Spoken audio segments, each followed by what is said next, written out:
Welcome to MMO Grinder Sidequest, where I take a look at early open or closed betas, subscription trials, and simpler titles, giving you a quick first impression. Today I'll be looking at Crossout, another arena shooter from Gaijin Entertainment, or rather published by Gaijin and developed by Targum Games, with a rather interesting twist from the genre's standards. Set in a post-apocalyptic future where society has collapsed and people were a bit too keen on watching Mad Max, humanity separated into various tribes and factions to build vehicular war machines to fight for precious resources and secure territory. You start as a member of the Engineers faction, and through your skill in battle, or rather how long you play and earn experience, you can select a sub-faction to join which will give you access to various modules and items to craft. This is where that twist comes into play, as the entire concept of Crossout is to allow the player to build their own vehicle from the ground up. There are minor restrictions and naturally things that feel like they need to be balanced out better, but you can find some incredibly hilarious builds ranging from mobile Eiffel towers strapped with machine guns to trains of multiple people hooking their vehicles into each other. Naturally, the game offers up complete freedom as a selling point, yet this isn't entirely true.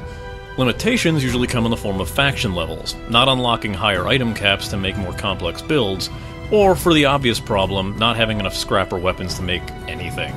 This is where the game's monetization comes into play, as there's an auction house closely tied into the building aspect of the game, allowing users to buy the parts they need or list the parts they don't want.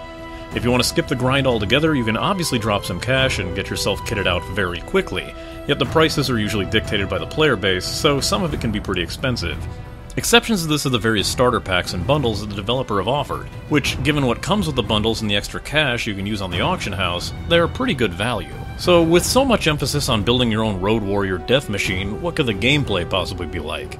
Well, besides your typical wargaming or Gaijin-inspired arena combat, you'll find that things tend to be a lot more chaotic. Sure, some players will stick to the usual, more sensible vehicle designs, but the vast majority will come up with some crazy oddball builds that may try to just flip you over, or puncture a chainsaw into your side, or perhaps fly a couple of automated drones to shoot you to pieces. Another major emphasis is on part-based vehicle destruction, and if your aim is good enough, you can actually pick off an enemy's weaponry or tires to take them out of the fight, instead of just doing enough damage to ensure they explode. With such a focus on the building aspect of combat itself, it can feel kinda generic, though this is slightly lightened by the idea of doing PvE raids. Though these raids do require fuel that can only be earned in PvP, assuming you've also slapped an oil barrel onto your unholy abomination of heavy metal and death. PvE raids tend to have varied objectives, though a lot of them require you to be higher within set factions, or have vehicles that manage to pass set power level thresholds. Standard objectives will be blowing up oil derricks, defending said oil derricks, racing to pick up supplies while you're being attacked, or fighting off a major warlord's attack. At the moment, Crossout is an open beta, so feel free to check it out if anything I've said has piqued your interest, or if you want to read on just how weird this game's story actually is.